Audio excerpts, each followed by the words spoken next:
The Battle of the Gullet was one of the most crucial and bloodiest naval engagements during the Dance of the Dragons, the Targaryen civil war that tore Westeros apart.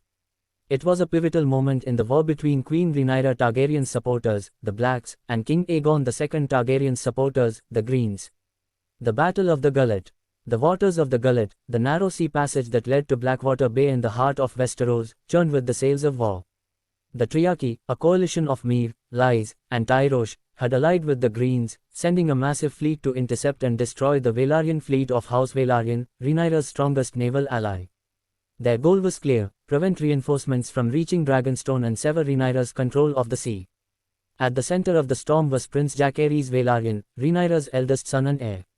A skilled dragon rider, he rode Vermax, a young but formidable dragon, leading the charge to protect his family's fleet. As dawn broke, the battle erupted. The Triarchy's warships, numbering over 100, descended upon the Valyrian fleet, which was escorting ships carrying gold, food, and fresh troops from Essos. The battle quickly turned into chaos. Flaming arrows streaked through the sky, ballistae fired deadly bolts, and war galleys rammed into one another.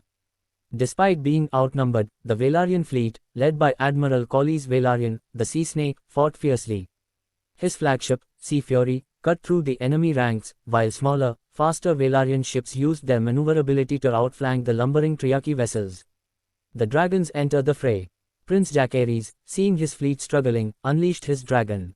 Vermax soared high, then descended in a fury of fire and death, setting enemy ships ablaze.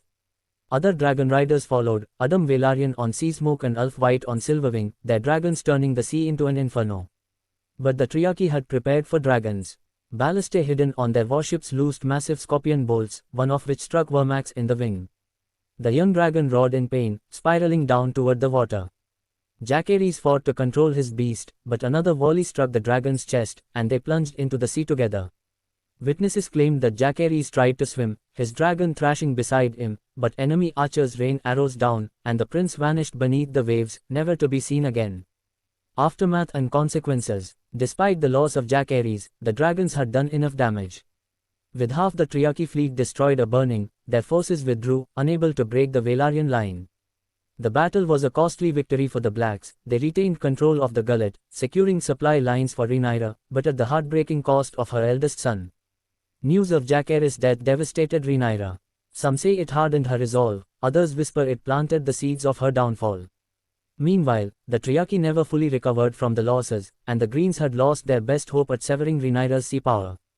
The Battle of the Gullet was one of the deadliest sea battles in Westerosi history, forever remembered as the day the sea burned and a prince was lost. This battle played a key role in the Dance of the Dragons, showcasing the power of House Valyrian's navy and the devastating cost of war, even for those who rode dragons.